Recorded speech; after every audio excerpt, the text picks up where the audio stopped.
সেটা সাধুবাদ পাওয়ার যোগ্য।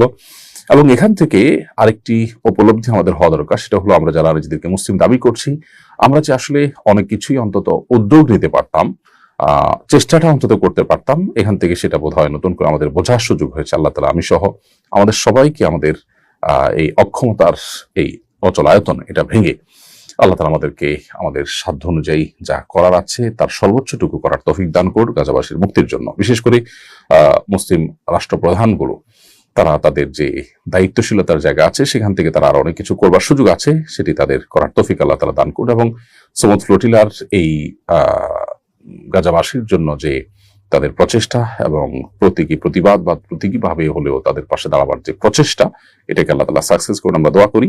তবে আপাত দৃষ্টিতে এই অভিযানের মাধ্যমে যে এই অপশক্তির পতন হয়ে যাবে সেরকম মনে করাটা কঠিন, কারণ ইতিমধ্যে আমরা জানি যে একাধিক জাহাজের যে সমস্ত প্রতিবাদী নিরস্ত্র মানুষজন ছিলেন তাদের অনেককে গ্রেপ্তার করে বা অনেককে আটক করে নেওয়া হয়েছে সেখানে তাদের দেশে, অভিশপ্তদের দেশে, এবং অনেকগুলোকেই গতিরোধ করা হয়েছে এবং তাদের করায়ত্তে তারা নিয়ে ফেলেছে।